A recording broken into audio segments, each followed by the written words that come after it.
Hi friends, ఎవరైతే మా channel మొదటిసారిగా చూస్తున్నారో ప్లీజ్ సబ్స్క్రైబ్ చేయండి, లైక్ చేయండి, షేర్ చేయండి. ఏవైనా డౌట్స్ ఉంటే కామెంట్ సెక్షన్లో అయితే కామెంట్ చేయండి. మీ డౌట్కి సంబంధించిన విషయాలపైన మీకు క్లారిఫికేషన్ అయితే ఇవ్వడం జరుగుతుంది. సో కూటమి ప్రభుత్వం అధికారంలోకి వస్తే మేనిఫెస్టోలో పేర్కొన్న విధంగా మహిళలకు ఉద్దేశించినటువంటి పథకాలను నేను ప్రారంభించబోతున్నట్టు ఆంధ్రప్రదేశ్ ప్రభుత్వం పేర్కొనడం జరిగింది. కూటమి ప్రభుత్వం అధికారంలోకి వస్తే మహిళలకు కొన్ని పథకాలు కేటాయించి వారికి ఆ సంక్షేమ పథకాలను అందిస్తామని చెప్పేసి ఆంధ్రప్రదేశ్ ప్రభుత్వం తన మేనిఫెస్టోలో అయితే పేర్కొనడం జరిగింది. ఆంధ్రప్రదేశ్ కూటమి ప్రభుత్వం అధికారంలోకి వస్తే మహిళల కోసం 3 పథకాలను అమలు చేయనున్నట్టు తన మేనిఫెస్టోలో అయితే పేర్కొనడం జరిగింది. అందులో భాగంగానే 3వ పథకమైనటువంటి స్త్రీ శక్తి అనే పథకాన్ని ఆంధ్రప్రదేశ్ కూటమి ప్రభుత్వం ఆగస్టు 4వ తారీఖున సాయంత్రం 4 గంటలకు విజయవాడ కేంద్రంగా ఆంధ్రప్రదేశ్ ముఖ్యమంత్రి వర్యులు అయినటువంటి నారా చంద్రబాబు నాయుడు గారు, అలాగే డిప్యూటీ సీఎం అయినటువంటి పవన్ కళ్యాణ్ గారు, అలాగే ఐటీ మినిస్టర్ అయినటువంటి లోకేష్ గారు ఆధ్వర్యంలో ఈ పథకాన్ని ఈరోజు విజయవాడ కేంద్రంగా ప్రారంభించనున్నారు. సో స్త్రీ శక్తి పథకం యొక్క ముఖ్య ఉద్దేశం ఆంధ్రప్రదేశ్లో ఉన్నటువంటి మహిళలు ఎవరైతే ఉన్నారో, అలాగే బాలికలు, మహిళలు, అలాగే ట్రాన్స్జెండర్లకు ఏపీఎస్ఆర్టీసీ బస్సుల్లో ఉచిత ప్రయాణం కల్పించేందుకు ఉద్దేశించిన ఈ పథకం.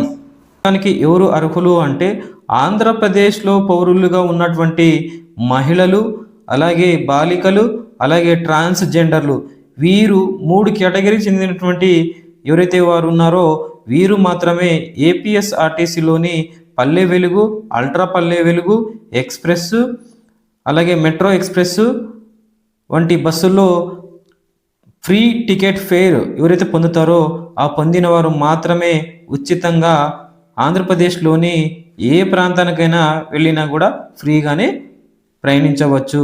అలాగే సూపర్ డీలక్స్ బస్సులో కానీ, ఏసీ బస్సులో కానీ, గరుడ లాంటి ఎక్స్ప్రెస్లో కానీ వీరికి ఉచిత ప్రయాణం ప్రభుత్వం కల్పించలేదు. సో ఆంధ్రప్రదేశ్ ప్రభుత్వం ఇప్పటికే మహిళల కోసం 3 పథకాలను అమలు చేయడం జరిగింది. సో మహిళల కోసం ఆంధ్రప్రదేశ్ ప్రభుత్వం ఇప్పటికే మహిళలకు 3 పథకాలను అమలు చేయడం జరిగింది. అందులో మొదటి పథకం తల్లికి వందనం పథకం, రెండో పథకం ఉచిత గ్యాస్ పథకం, 3వ పథకం ఏపీఎస్ఆర్టీసీ బస్సులో ఉచిత బస్సు సౌకర్యం అయితే ఆంధ్రప్రదేశ్ ప్రభుత్వం కల్పించడం జరిగింది. సో ఈ స్త్రీశక్తి పథకానికి ఆంధ్రప్రదేశ్ ప్రభుత్వం ఏడాదికి 2,000 రూపాయలను కేటాయించడం జరిగింది. స్త్రీశక్తి పథకం కోసం ఆంధ్రప్రదేశ్ ప్రభుత్వం ఏడాదికి 2,000 రూపాయలను కేటాయించడం అయితే జరిగింది.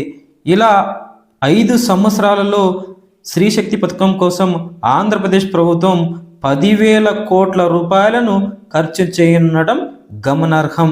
దానితో పాటు ఈ ఆంధ్రప్రదేశ్లో ఉన్నటువంటి మహిళలు ఎవరైతే ఉన్నారో వీరికి ఇప్పటికే 3 పథకాలను అమలు చేయనుండడం గమనార్హం.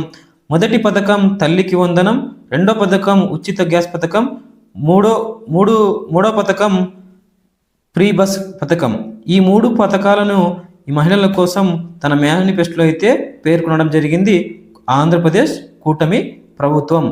సో ఎవరైతే ఆంధ్రప్రదేశ్ చెందినటువంటి మహిళలు, బాలికలు, ట్రాన్స్జెండర్లు ఎవరైతే ఉన్నారో వీరు ఆంధ్రప్రదేశ్కి సంబంధించినటువంటి ఆధార్ కార్డు కానీ, రేషన్ కార్డు కానీ, అలాగే ఓటర్ ఐడి కలిగి ఉండి వీరు బస్సు ఎక్కిన తర్వాత కండక్టర్ సహకారంతో ఫ్రీ టికెట్ ఫేర్ తీసుకున్న వారు మాత్రమే ఆంధ్రప్రదేశ్లోని ఏ ప్రాంతానికైనా ప్రయాణించే అవకాశం ఆంధ్రప్రదేశ్ ప్రభుత్వం కల్పించడం జరిగింది.